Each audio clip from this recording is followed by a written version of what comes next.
ADSP ஆக முடியும், SP ஆக முடியும், டிஐஜி ஆக முடியும், ஐஜி ஆக முடியும், ஏடிஜிபி ஆக முடியும், டிஜிபி ஆக முடியும். சிந்திச்சு பார்த்துங்க. அப்ப கல்வி இல்லாம ஏன் கல்வி கொடுக்க முடியாத நம்மளால? எந்த தலைவரும் சிந்திக்கலைங்க.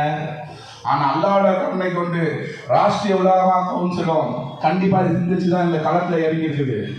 இந்த சமூகம் மிகப்பெரிய ஒரு எழுச்சியை கொண்டு வருவோம் கல்வியில.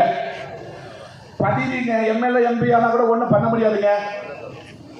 எம்எல்ஏ எம்பி ஆனா கூட ஒன்றும் சாதிக்க முடியாது. இப்ப முதலமைச்சர் உட்கார்ந்து இருக்காங்க, முதலமைச்சர் என்ன சாதிக்க முடியும்? கிடையாது. முதலமைச்சர் ஒன்றும் பண்ண முடியாது. எல்லா துறையில உட்கார்ந்து இருக்காங்க.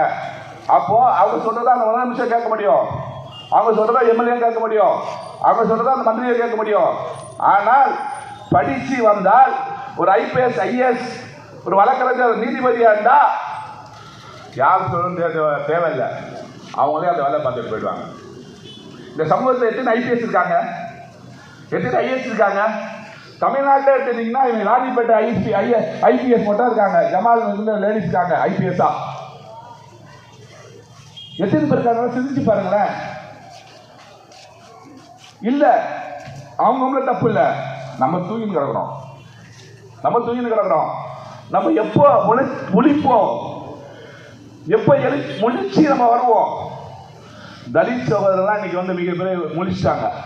அவங்க தலைவர் சொன்னாரு திருச்சி மாநாட்டில், எல்லா நிர்வாகியும் தலித் சகோதரர் எல்லாருமே போட்டுட்டு வாங்க, புது கோட்டு போட்டுட்டு வாங்க. எல்லாமே புது கோட்டு போட்டு போனாங்க.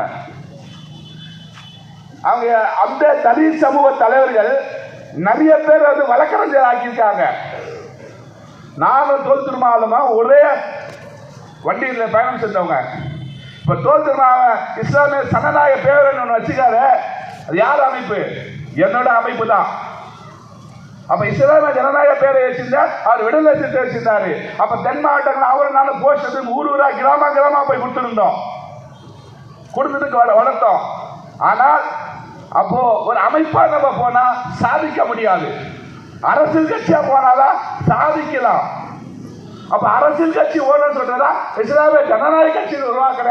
அப்ப வந்து அம்மையார் ஜெயலலிதா கூட ஆதரவு கொடுத்து ஜெயலலிதா பக்கத்துல உட்கார்ந்து பேசுங்க, எல்லாம் படமா இருக்குது. என் பேஸ்புக்ல படம் எடுக்கலாம். ஏன்?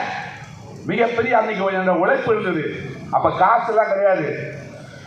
பசி பேக போட்டுட்டு அந்த பக்கத்து ஊருக்கு போறதுக்கு நிகழ்ச்சிக்கு போறதுக்கு முன்னாடியே நான் என்ன பண்ணுவேன்னா, எதனா கார்பரேஷன் ஆஃபீஸில் இதில் இறங்கிட்டு கார்பரேட் கம்பூஸில் இறங்கிட்டு பாத்ரூம்லாம் போயிட்டு